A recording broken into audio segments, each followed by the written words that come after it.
4. আম তেল।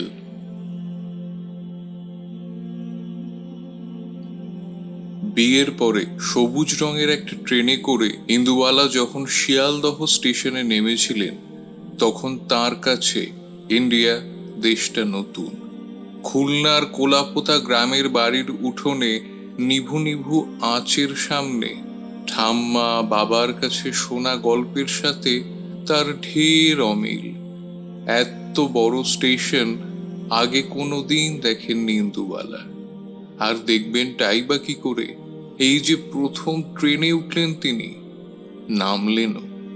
মাথার উপর রাজপ্রাসাদের মতো ছাদ দেখলেন, এত বড় বাড়ি দেখলেন, এত লোক, সবাই যেন মাথা নিচু করে সামনের দিকে ছুটছে।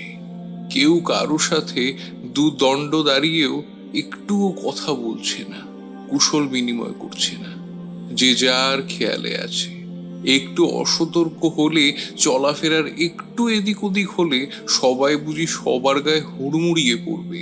তখন ইন্দুবালার জিনিসপত্রের কি হবে? নেই নেই করেও তো সঙ্গের জিনিস কম নয়। মা বারবার বলে দিয়েছিল, চোখ ছাড়া করবি না ইন্দু। ঠাম্মা বলে দিয়েছিল, আগলে রাখবি সবকিছু। যদিও অদৃষ্ট বড় নির্মম খেলা খেলেছিল ইন্দুবালার জীবন নিয়ে, কোনো কিছুই তিনি আগলে রাখতে পারেননি, এই ভাতের হোটেলটা ছাড়া। তবুও সবকিছুর ওপর বড় মায়া তার। ঘরের কোণে দাঁড় করিয়ে রাখা ক্ষয়ে যাওয়া নারকেলের ঝ্যাঁটা থেকে পোড়া দেশলাইয়ের কাঠি, কিছুতেই মন চায় না কোনো কিছু ফেলতে। সবকিছু বুড়ি জমিয়ে জমিয়ে রাখেন নিজের ঘরে, তার উপচে পড়া স্মৃতির মতোই। মাঝে মাঝে এইসব নিয়ে যে গোল বাঁধে না, তেমনটা নয়, বেশ ভালোই চিৎকার চেঁচামেচি হয়। ধনঞ্জয় তখন লোক নিয়ে এসে রেগে মেগে কিলো হিসেবে বিক্রি করে সবকিছু। বুড়ি ঘুরঘুর করে চারপাশ। ওরে মূর্খ, তুই কি করে জানবি? ঠাম্মা বলতো বাড়ির আগাছাটাও তো দরকারি, না হলে হরিমতি খাবে কি আর দুধ দেবেই বা কেন? ধনঞ্জয় কাইমাই করে ওঠে। বারবার তোমার খুলনার কোলাপোতার গল্প শুনিও না তোমা। এখানে কোথায় তোমার হরিমতি? পোড়া দেশলাইয়ের কাঠি তোমার কাছে আগাছা? এই তো এত ঘিয়ের খালি শিশি, রং চটে যাওয়ার টিনের তরঙ্গ। টান মেরে উঠোনে ফেলে দিয়েছিল ধনঞ্জয়। কেমন যেন আর্তনাদ করে উঠেছিল সে কতদিন আগের ফুল ছাপ বাক্সটা। ডালাটা হাঁ করে খুলে পড়েছিল উঠোনে, ঠিক মরে যাওয়া মানুষের মতো। তার মুখ দিয়ে কিলবিল করে বেরোচ্ছিল আরশোলা। তারাও যেন প্রজন্মের পর প্রজন্ম খুলনার কুলাপোতার স্বপ্ন নিয়ে বংশ বিস্তার করে চলেছে। এটা তুই কি করলি ধনঞ্জয়? এটা তোর কাছে পুরনো তরঙ্গ বলে মনে হলো? ইন্দুবালা এগিয়ে যাচ্ছিলেন একটু একটু করে। আমার বিয়ের সময় বাবা কিনেছিলেন ঢাকা থেকে, তারপর তিনটে নদী পার করে নিয়ে গেছিলেন খুলনায়, সেখান থেকে এই কলকাতা। ধনঞ্জয় ক্ষয়ে যাওয়া নারকেল ঝাঁটায় আরশোলা মারতে মারতে বলে, তাহলেই বুঝে দেখো আর ওর যেমন প্রদীপ থাকতে পারে। ছ্যাত করে বুকে বাজে যেন ধনঞ্জয়ের কথা। তরুঙ্গের জীবন প্রদীপ নিভতে পারে, তাহলে ইন্দুবালার নয় কেন? তারও তো কম পথ অতিক্রম করা হলো না। এখনো কোন মায়ায় আটকে আছেন তিনি। ঘাড় তুলে আকাশের দিকে তাকান ইন্দুবালা, এক টুকরো আকাশ দেখার জন্য। কিন্তু এখানে আকাশ কোথায়?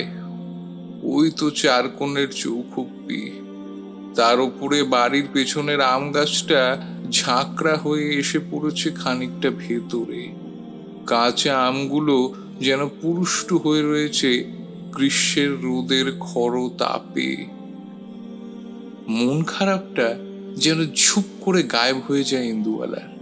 আম দেখার আনন্দে এগিয়ে যেতে গিয়ে পায়ে কিছু একটা ঠেকে, নিচু হয়ে কুড়িয়ে নেন। সেই কবেকার প্রথম ট্রেন চড়ার টিকিট।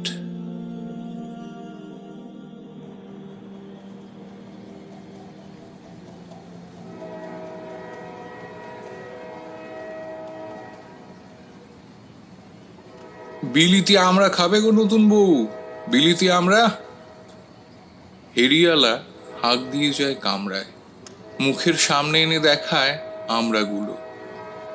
ততক্ষণে ইন্দুবালার কপালের চন্দন ফিকে হয়ে গেছে, গলায় রজনীগন্ধার মালা বাসি, চোখের কাজল কিছুটা থেবড়ে গেছে, আর বাকিটা রাখা আছে বিস্ময়ে মাখামাখি হয়ে। মাথা নাড়েন ইন্দুবালা, না তিনি খাবেন না। জানলার দিকে তাকিয়ে ভাবেন এই ফল আবার কিনে খেতে হয় নাকি। তাদের গ্রামে ফেলা ছাড়া যেত, কাঁচা কাঁচা ডিশও আমরা পেরে আনতো ভাই, মা চাটনি করত, নুন দিয়ে কুটি কুটি করে কেটে সবাই ঘুমিয়ে পড়লে ভাই বোনে খেত বোসদের পুকুর পাড়ে বসে। বৃষ্টির জল মেখে আমরা পাকত অম্বুবাচি পার করে। ঠাম্মা সারাদিন উপোস করে থাকতো, একবেলা শুধু ফলাহার, কখনো ছাতু ভিজে, কিংবা সারাদিন শুধুই মিছরির জল। বাবা এনে দিতেন ছানা কলা, সেই সব মুখেও তুলতেন না তিনি, সব যেত নাতি নাতনির পেটে। অতবার চা খাওয়ার যার অভ্যেস, সেও ওই কটা দিন চা না খেয়ে দিব্যি কাটিয়ে দিত। ইন্দুবালা বিধবা হওয়ার পর এত সবকিছু মানেননি, তার সম্ভাবনাও ছিল না, আর লক্ষ্মী থাকতে তা করতেও দিত না। মাস্টার রতনলাল মল্লিক তাকে অনেক ছোট বয়সে বিধবা করে কেটে পড়েছিলেন পরপারে। দায় ফুরিয়েছিল তার। বড় ছেলেটাও এত ছোট তখন যে মালসার খাবার খাবে কি করে।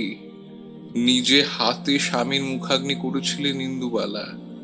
শ্রাদ্ধ, নিয়ম ভঙ্গের দিন লক্ষ্মীর এনে দেওয়া ট্যাংরা মাছ আর বাড়িতে দেওয়া বড়ি দিয়ে একটা তরিজুতের ঝোল রেঁধেছিলেন। অনেকদিন পর ছোট ছোট ট্যাংরার মাথাগুলো চুষে চিবিয়ে খাওয়ার সময় মনে পড়েছিল ঠাম্মার কথা। অম্বুবাচিতে সারাদিন উপোস করে থাকার পর ছাতু খেতে খেতে তার যখন আর কিছু মুখে রুচত না, তখন খোসা ছাড়িয়ে পাকা আমরা মুখের কাছে ধরতে ইন্দুবালা। ঠাম্মা চুষে চুষে সেই বুনো ফলের সব রসটুকু খেয়ে নিত, সারা ঘর ম ম করত পাকা আমড়ার গন্ধে। এসব কথা কোনো দিন ইন্দুবালা কাউকে বলতে পারেননি, এমনকি নিজের ছেলে মেয়েদেরকেও না। নাতি নাতনি তো অনেক দূরের কথা, কিছু কিছু জানতো মাছওয়ালি লক্ষ্মী, কিন্তু সে তো আজ কোন সুদূরের অতিথি।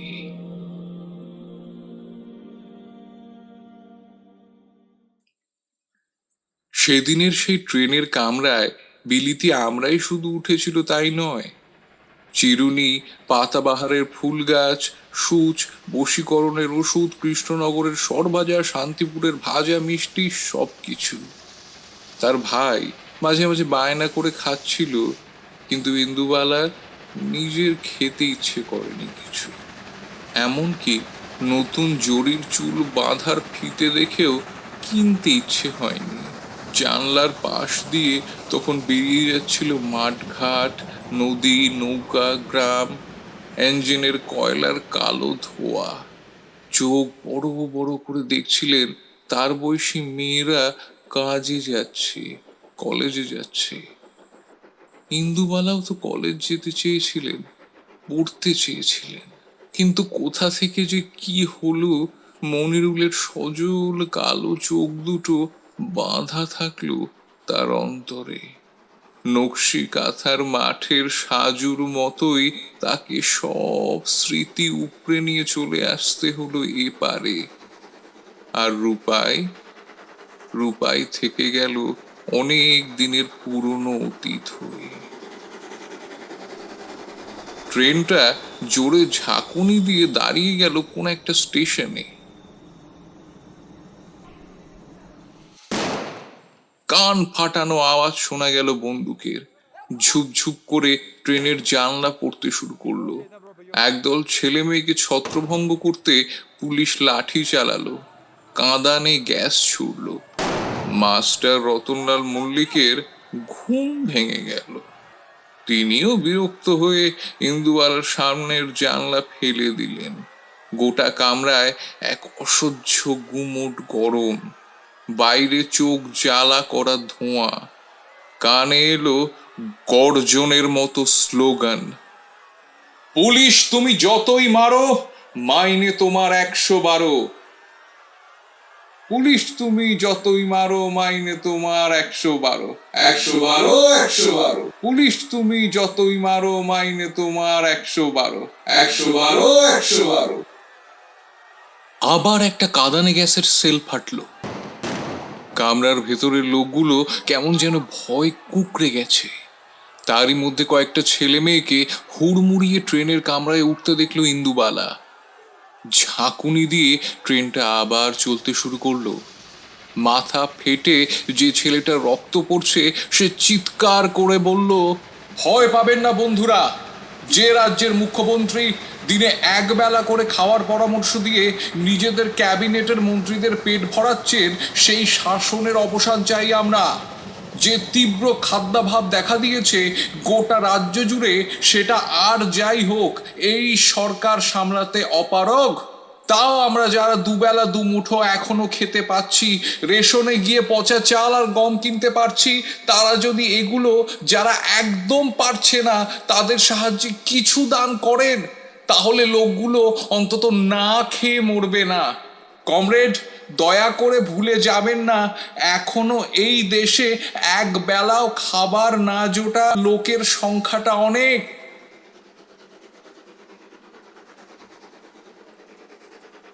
ছেলেটা বলে চলেছিল, আর কয়েকটি ছেলে মেয়ে কৌটো নাড়িয়ে অনুদান চাইছিল।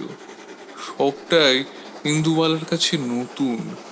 একটা তারই বয়সী মেয়ে তার সামনে এসে যখন অনুদানের কৌটো ধরলো, ইন্দুবালার খুব ইচ্ছে করলো তার সেই কৌটোতে অন্তত 2 আনা হলেও দিই, কিন্তু তার কাছে তো কোনো পয়সা ছিল না। গা ভর্তি ছিল সোনার গয়নায়।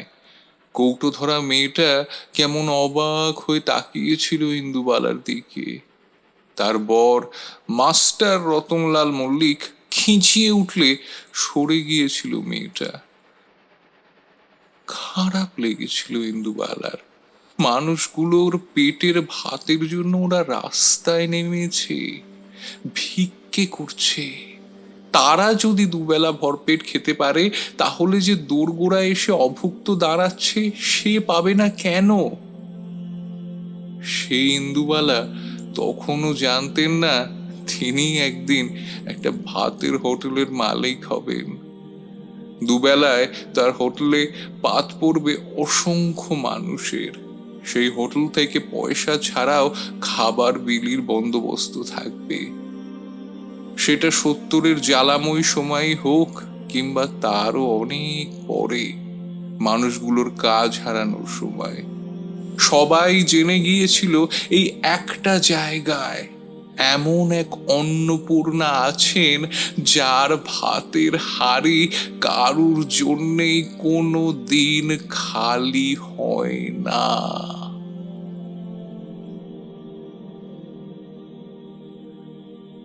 নতুন কোণে ইন্দুবালার সঙ্গে মালপত্র হিসেবে ছিল বড় নকশা করা 2টি তোরঙ্গ, দানের বাসনের বড় ঘড়াটা। বাবার হাতে ছিল ওপারের বাজারের জোড়া ইলিশ, ভাইয়ের হাতে দইয়ের বড় হাঁড়ি। বাবু মাস্টার রতনলাল মল্লিকের হাতে ছিল বিয়ের ছাতা, নিপাট ভাঁজ করা। কাঁধে ফেলা ছিল দানের শাল, হাতে চকচক করছিল আশীর্বাদের 2 ভরি সোনার আংটিটা। স্টেশনে ট্রেন থামলে বরের বাড়ি থেকে লোক আসা দস্তুর ছিল। নতুন কনেকে যেভাবে গল্প শুনিয়েছিল তার বাড়ির লোকেরা, সে আরো অনেক কিছু ভেবে রেখেছিল, ব্যান্ড পার্টি, রং মশাল, ফানুস, কিন্তু এইসবের ছিটে ফোটাও ইন্দুবালার আশেপাশে কিছু ছিল না। নতুন বউকে নিয়ে যাওয়ার জন্য শ্বশুর বাড়ি থেকে কাউকে আসতে দেখেননি তিনি। বাবা একটু কুণ্ঠা নিয়ে জানতে চেয়েছিলেন, বাবা রতন, তোমার বাড়ির থেকে কথা শেষ করতে দেয়নি মাস্টার রতনলাল মল্লিক।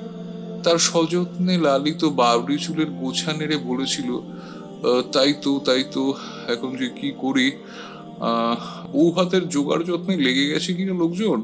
পুরুষ বলতে বাড়িতে তো আমি একাই। বাবা বিচলিত হতে বারণ করেছিলেন জামাইকে।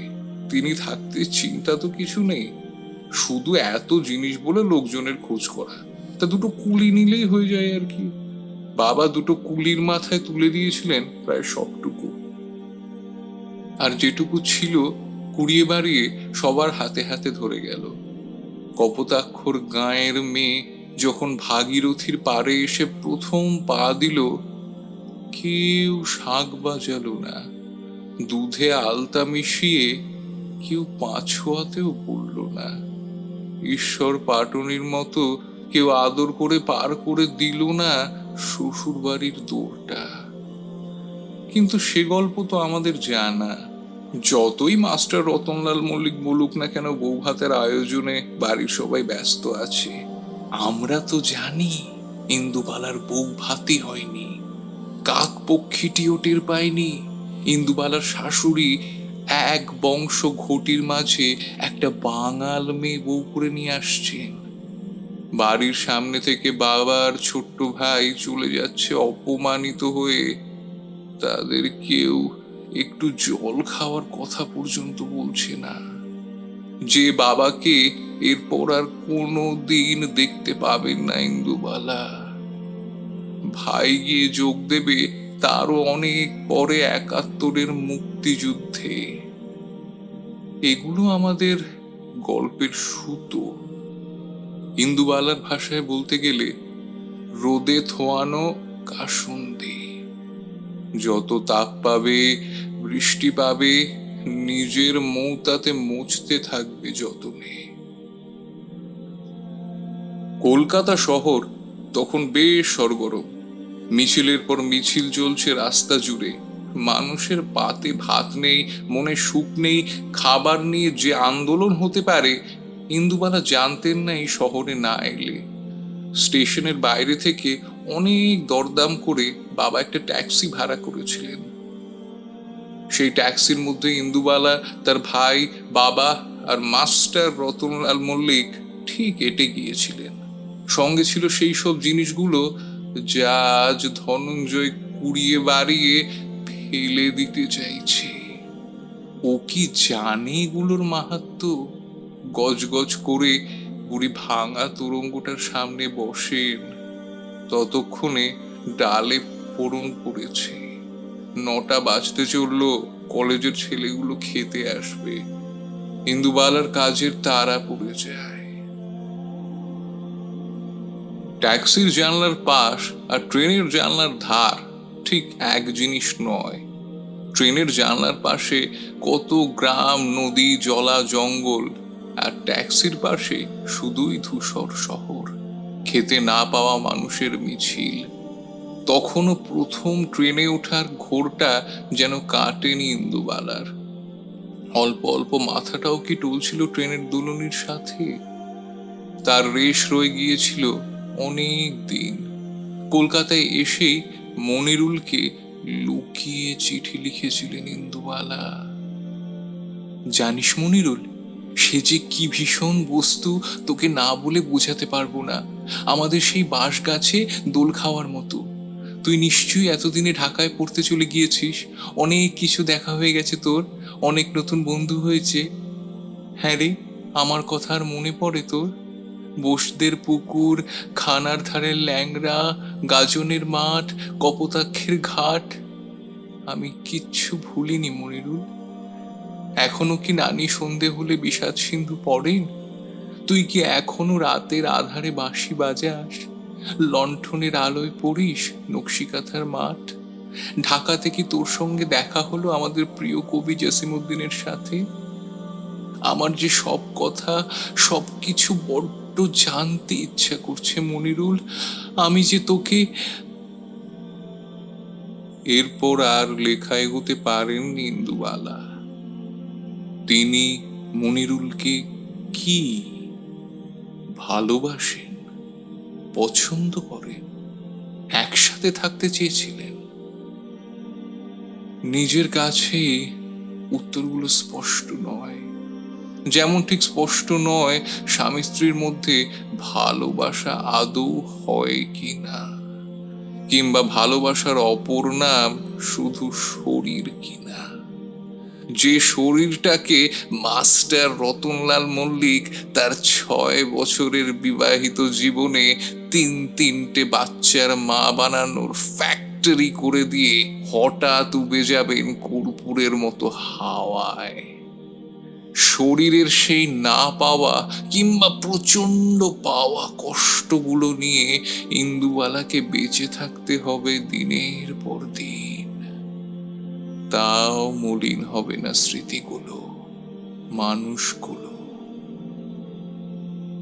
টকবক করে ভাত ফোটে, ডাল ফোটে, মাছের ঝোলে মাছগুলো যেন ফুটতে ফুটতে ফরফর করে নিজেদের মধ্যে কথা বলে। তিনটে উনুন জেলে সেই স্মৃতি সম্ভাষণের আসন সাজান ইন্দুবালা।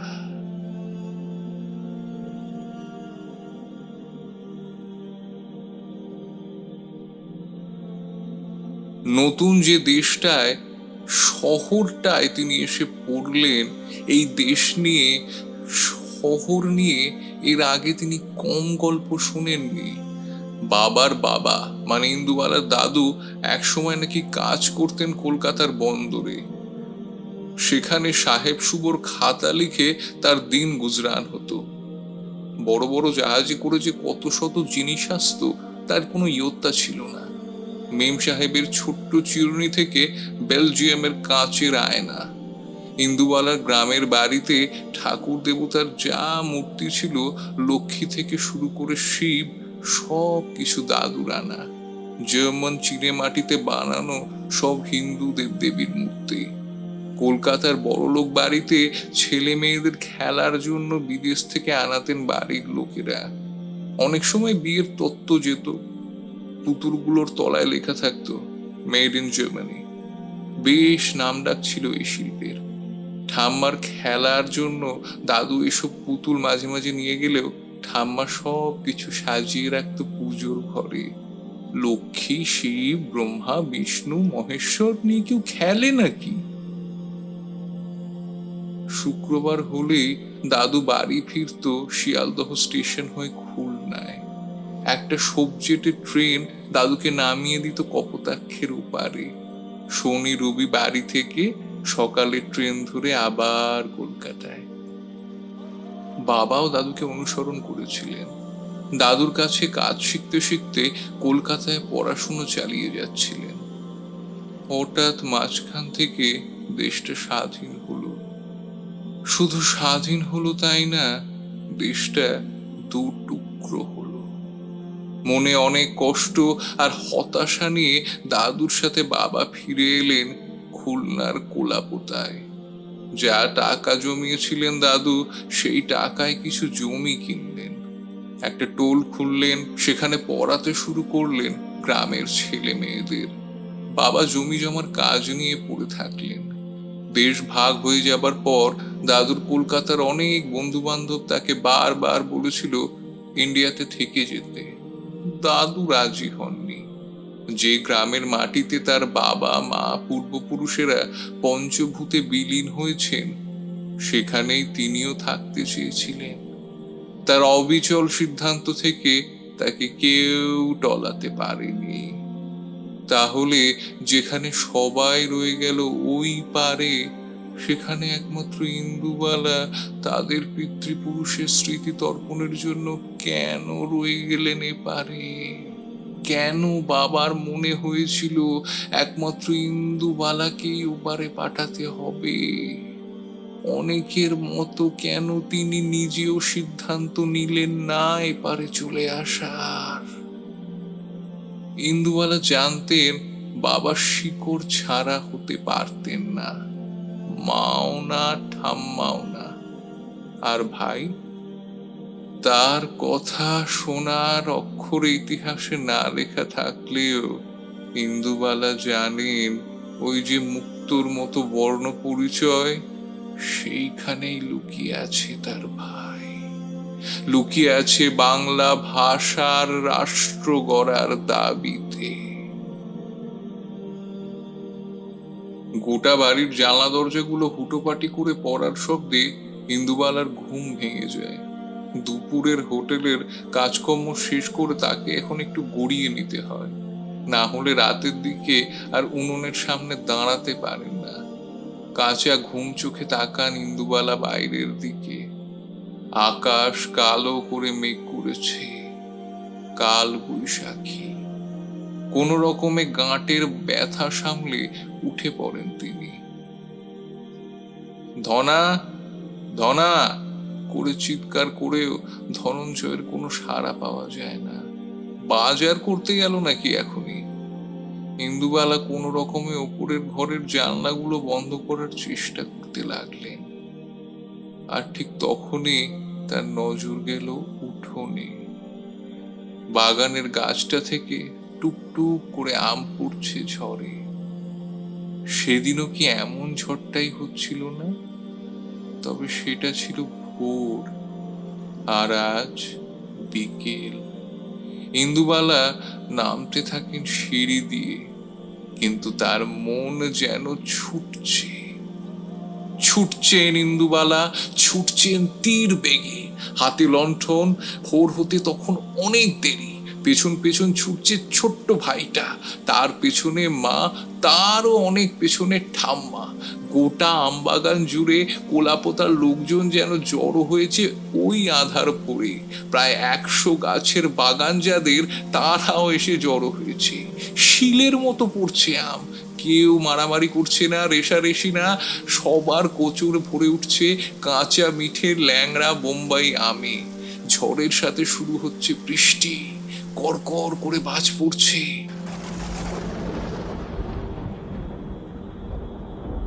দূরে দাঁড়িয়ে থাকা ভাইটা ঠক ঠক করে কাঁপছে। ছুটে গিয়ে নিজের আঁচলে জড়িয়ে ধরে ইন্দুবালা। লেবু পাতায় গরম চা, যা বৃষ্টি চলে যা। কিন্তু বৃষ্টি থামার নাম নেই, গায়ে যেন বরফ জলের ঠান্ডা। ভাই বোন ঠক ঠক করে কাঁপে। দুজনে আগলে রাখে কোচরে জমানো আমগুলোকে। একটা সময় ইন্দুবালা হঠাৎই বুঝতে পারেন চারপাশে বৃষ্টি পড়ছে, কিন্তু তাদের মাথায় বৃষ্টি নেই কেন? ওপর দিকে তাকাতে ইন্দুবালা দেখলেন একটা মস্ত বড় কচু পাতা, আর সেটা ধরে আছে মনিরুল। কি যে ভালো লেগেছিল সেদিন ইন্দুবালার, বলে বোঝাতে পারেননি কাউকে। বলার সুযোগও ছিল না। কম কথা বলা মেয়েটা রুমালের উপর সুতো দিয়ে একটা ছেলেকে এঁকেছিল, তার হাতে দিয়েছিল একটা কচুর পাতা, আর মেয়েটাকে রেখেছিল দূরে এলো চলে বৃষ্টির মধ্যে। ইচ্ছে ছিল মনিরুলকে নিজে হাতে করে দেবে, সেটা আর দেওয়া হয়নি। জ্বর বেঁধেছিল সেবার খুব। 7 দিনের মাথায় পথ্যি পেয়ে তবে মেয়ে মাথা তুলে দাঁড়াতে পেরেছিল।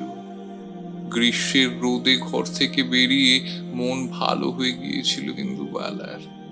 ঠাম্মা সেই ঝড়ে কুড়ানো আমগুলোকে দিয়ে আম তেল বসিয়েছেন রোদে।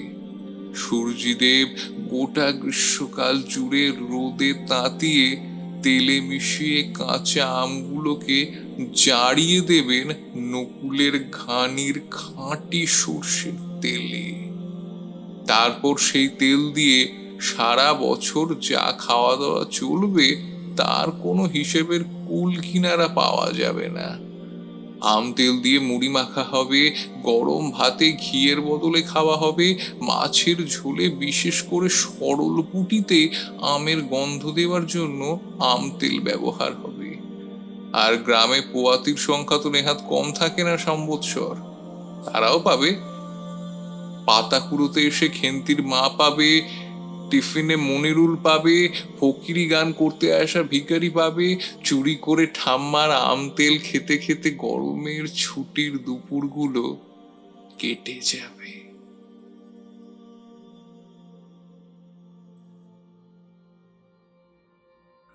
বৃষ্টিটা সবে থেমেছে।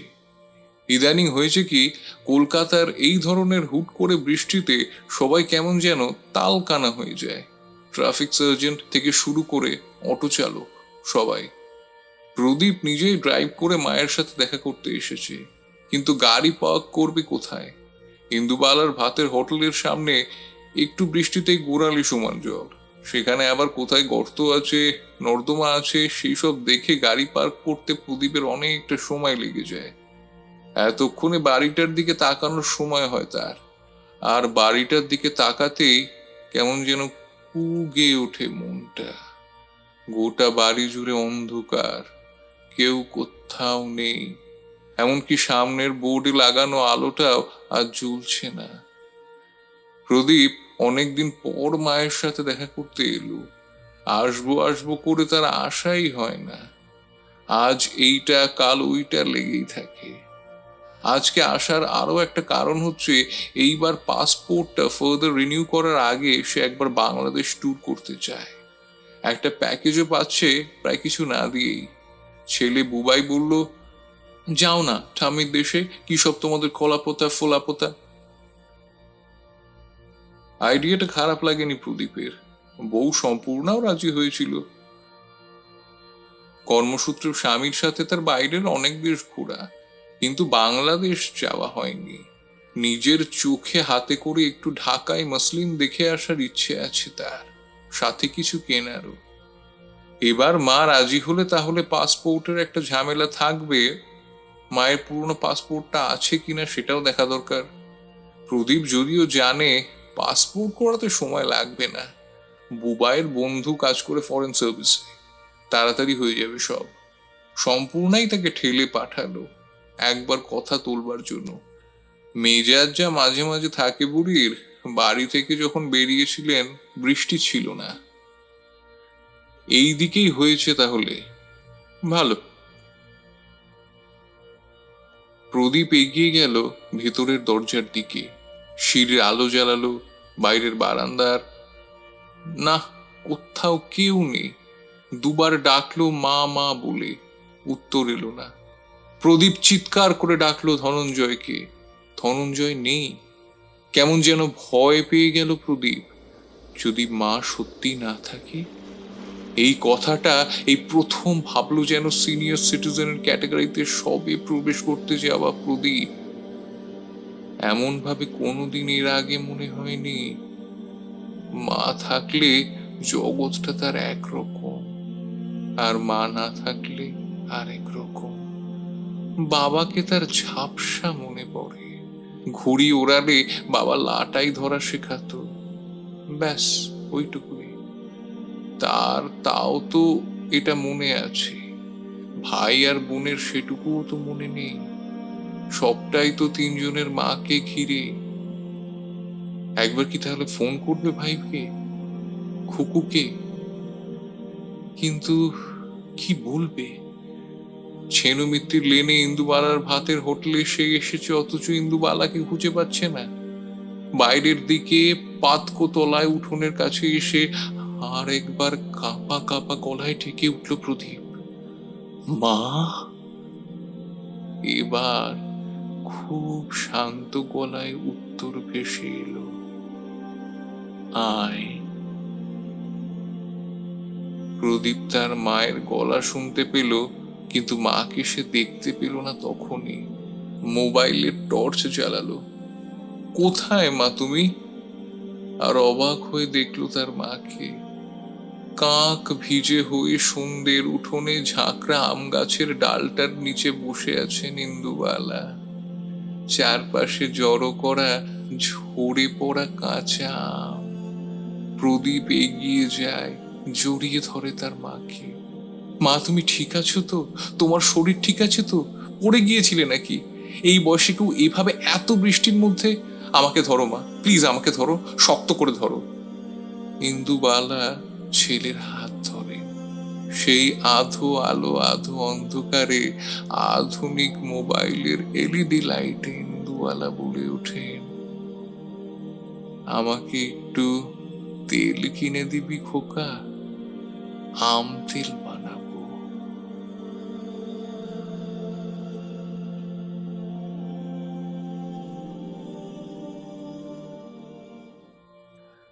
এমনটা নয় যে ইন্দুবালার তেল কেনার টাকা নেই, এমনটা নয় ইন্দুবালা এইভাবে ছেলেদের কাছে টাকা চান। কোনোদিন কারোর কাছে একটা টাকাও হাত পেতে চাননি সেই প্রথম দিন লক্ষ্মী টাকা দিয়ে ভাত খেয়ে যাওয়ার পর। তারপর থেকে ক্যাশ বাক্স ভর্তি থেকেছে সব সময়। তাই প্রদীপ একটু আশ্চর্য হয়ে গিয়েছিল। তার মনে ভয় হয়েছিল ছোটখাটো কোনো সেরিব্রাল অ্যাটাক হয়ে গেল কিনা।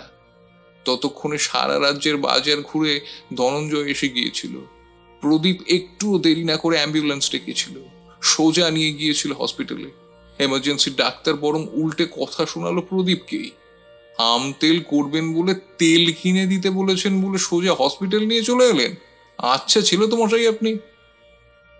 প্রদীপ কিছুতেই বোঝাতে চেষ্টা করলো না এই ইন্দুবালা কি ধরনের মানুষ, বরং ডাক্তার অবাক হয়ে গেলেন দুবেলা এখনো 300 লোকের রান্না করা কুটনো কাটা ইন্দুবালা এখনো করেন কি করে। আতি পাতি খোঁজ নিয়ে হোটেলের ঠিকানা নিয়ে দুটো অ্যান্টাসিড লিখে ডাক্তার ছেড়ে দিলেন ইন্দুবালাকে। তার সাথে ইন্দুবালা তাকে বলে এলেন সকালে উঠে লেবুর জলের সাথে মধু খাওয়ার নিদান, তাও যে সে মধু নয়, সর্ষে ফুলের মধু। গরম জলের মধ্যে ঘুরবে তার ঝাঁঝ, আপনি চর্বি যাবে কমে।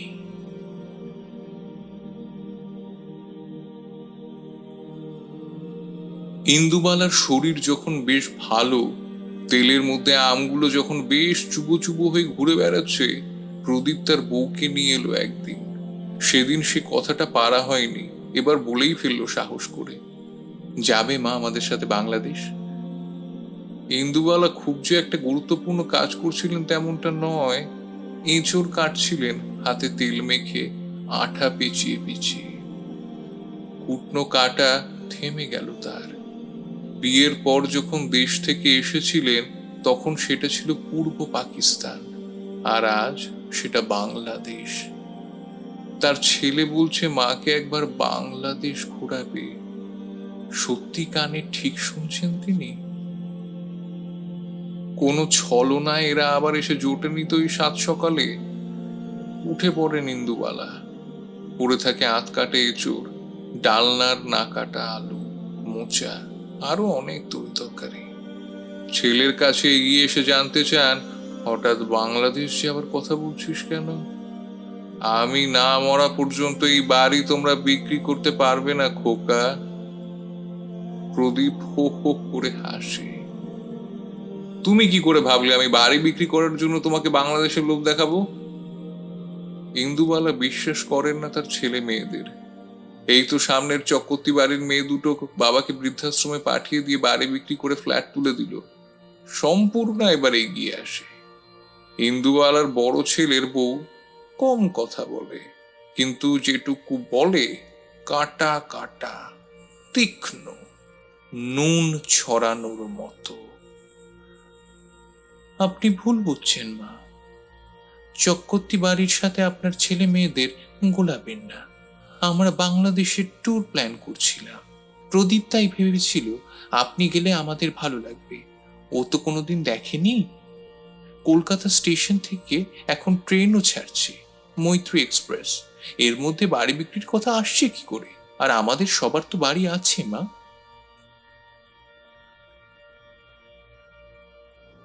ট্রেন ছাড়ছে বাংলাদেশের জন্য?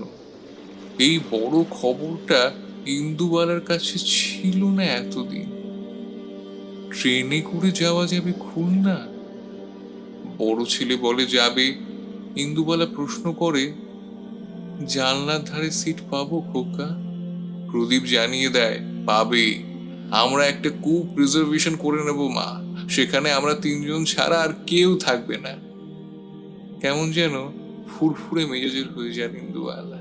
বাড়ির সামনের তুলসী মঞ্চটাকে স্পষ্ট দেখতে পান, মাকে, বাবাকে, ঠাম্মাকে, ভাইকে, মনিরুলকে। বড় ছেলে আর ছেলের বউকে এঁচোড়ের ডালনা, মোচার ঘন্ট, পাবদার ঝোল আর কাঁচা আমের চাটনি খাইয়ে বাড়ি পাঠান। ভাত খেতে আসা কালেক্টর অফিসের কেরানি থেকে শুরু করে সামনের মেসের ছেলেগুলো, এমনকি পাঁচু পাগলও জেনে যায় ট্রেনে করে ইন্দুবালা বাংলাদেশ যাবেন। সারা রাত ওপরের ঘরে ঘটর ঘটর করে কিসের যেন আওয়াজ হয়। ধনঞ্জয় যতক্ষণ জেগেছিল শুনেছে। অনেক ভোরে ইন্দুবালার ডাকাডাকিতে ঘুম ভেঙে যায় তার। কি হয়েছে মা, এত ভোরে? চোখ কচলায় ধনঞ্জয়। দেখে ইন্দুবালার পরিপাটি করে চুল বাঁধা, নতুন কাপড় পরা, কোথাও যাবার প্রস্তুতি। কি হলো কি মা তোমার? নাতি পাসপোর্টের ফটো তোলার জন্য তোমাকে নিয়ে যাবে বেলা 9টায়। এখন থেকে কাপড় পরে বসে আছো কেন? ইন্দুবালা হুকুমের সুরে বলে, একটা ট্যাক্সি ডাক, আমি কলকাতা স্টেশনে যাব। ধনঞ্জয় বলে, এত সকালে কলকাতা স্টেশনে? তোমার মাথা কি সত্যি খারাপ হলো? ইন্দুবালা কোনো কথা না বলে দরজার দিকে এগোলে কোনো রকমে উঠে জামা পরে দৌড় লাগায় ধনঞ্জয়। এই মুড তার অনেক দিনের চেনা। বেশি কথা বললে জেদ আরো বাড়বে, নিজেও চলে যেতে পারে, তখন হিতে বিপরীত হবে। দাদা বাবুদের কাছে কৈফিয়ত দিতে দিতে জান কাবার হবার জোগাড়। তাই কথা না বাড়িয়ে একটা ট্যাক্সি ডেকে নিজেও চেপে বসে ধনঞ্জয়।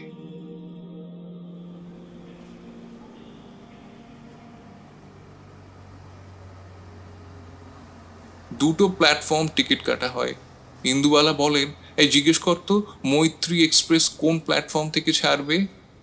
একজন টিটি দেখিয়ে দেয়, ওই তো দাঁড়িয়ে আছে। কিন্তু ওদিকে তো যেতে পারবেন না, সময় হয়নি এখনো। টিকিট আছে তো, পাসপোর্ট ভিসা চেক হবে। দূর থেকে মৈত্রী এক্সপ্রেস দেখেন ইন্দুবালা।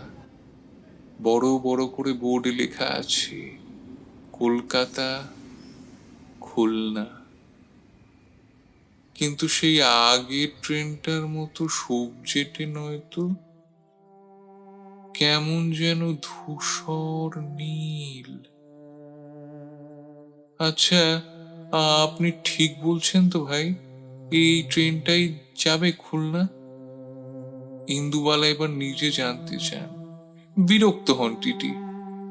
এই একই ইন্টারন্যাশনাল ট্রেন, তার উপরে ঝুঁকি আছে অনেক, আর দেখতেই তো পাচ্ছেন লেখা আছে সবকিছু।